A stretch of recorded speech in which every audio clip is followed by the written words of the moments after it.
अगस्त 1947। Madras presidency, Tamil Nadu. विशिष्ट लोगों का एक समूह अपने जीवन काल की एक ऐतिहासिक यात्रा की तैयारी कर रहा था। उन्हें एक महत्वपूर्ण कार्य संपन्न करने के लिए आमंत्रित किया गया था। एक शासक से दूसरे शासक को सत्ता हस्तांतरण की प्रक्रिया को विधि विधान के साथ पूर्ण करने का कार्य सौंपा गया था। किस दिशा में कूच कर रहे थे ये लोग? दिल्ली। भारत अपनी स्वतंत्रता के समीप था। ब्रिटिश शासन से मुक्ति की बेला थी। स्वराज के लिए संघर्ष में हजारों गिरफ्तार हुए और मारे गए, और दशकों बाद राष्ट्र अपनी लक्ष्य के समीप था।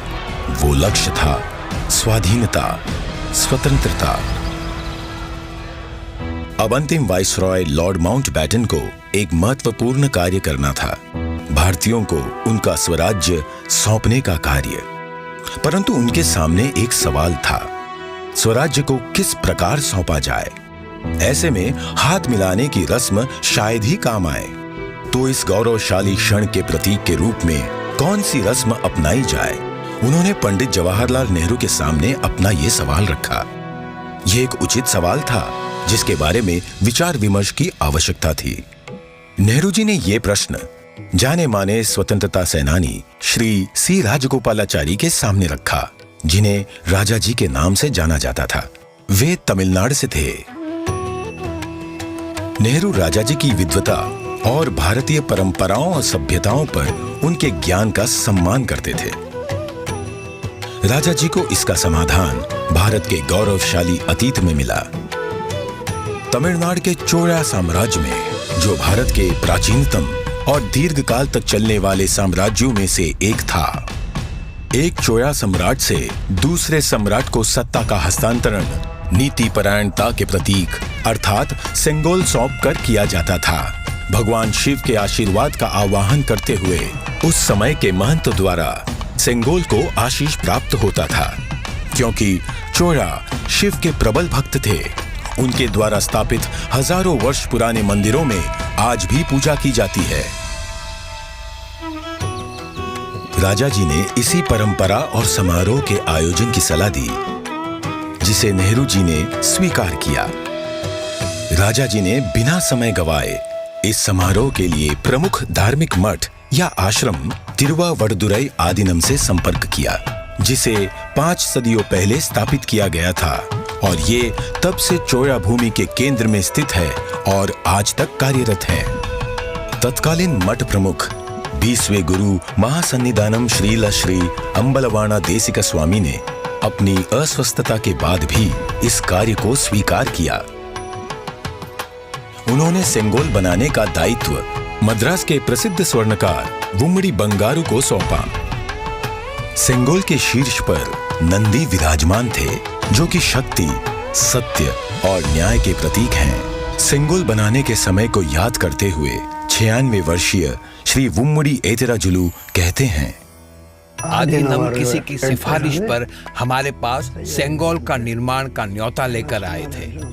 उन्होंने हमें इसके चित्र दिखाए। यह एक गोल लंबाकार वस्तु थी, जिसे बिल्कुल वैसे ही बनाना था। यह एक महत्वपूर्ण स्थान पर जा रहा था, इसलिए उच्च गुणवत्ता आवश्यक थी। हमें इसके निर्माण का आदेश मिला। यह चांदी से बना था, जिस पर सोने की परत थी। आधीनम के सानिध्य में इस निर्माण से जुड़कर मैं बहुत ही प्रसन्न था।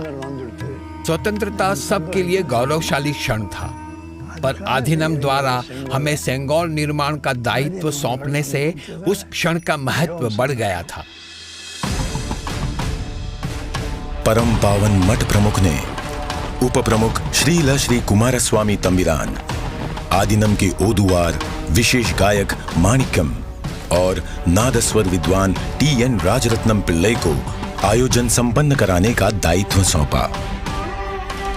ये दल एक विशेष विमान से दिल्ली पहुंचा।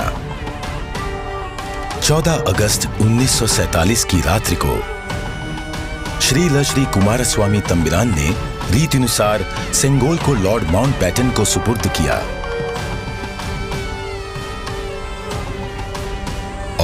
लॉर्ड माउंटबैटन से उसे पुनः स्वीकार किया। तत्पश्चात सेंगोल पर पवित्र जल छिड़का गया।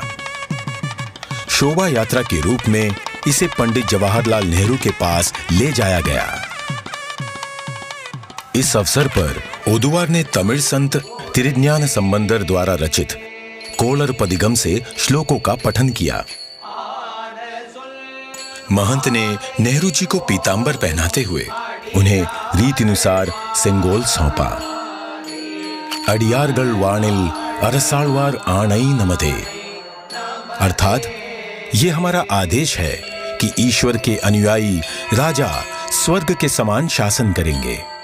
इस वाक्य से श्लोक का समापन हुआ। इस प्रकार 1000 वर्ष पूर्व की सभ्यतागत प्रथा के अनुसार दक्षिण और उत्तर के असाधारण एकीकरण द्वारा राष्ट्र को एक सूत्र में पिरोते हुए शासन का हस्तांतरण हुआ। तत्पश्चात नेहरू जी ने श्री राजेंद्र प्रसाद सहित कई नेताओं की उपस्थिति में सेंगोल को स्वीकार किया। आगे चलकर श्री राजेंद्र प्रसाद भारत के प्रथम राष्ट्रपति बने। इस ऐतिहासिक घटना का उल्लेख व प्रकाशन राष्ट्रीय और अंतर्राष्ट्रीय मीडिया में किया गया। 25 अगस्त 1947 की टाइम पत्रिका ने भी इसे प्रकाशित किया। हस्तांतरण की प्रक्रिया के पश्चात पंडित जवाहरलाल नेहरू ने 14 अगस्त 1947 की मध्य रात्रि को अपना विश्वविख्यात भाषण राष्ट्र के नाम संबोधित किया।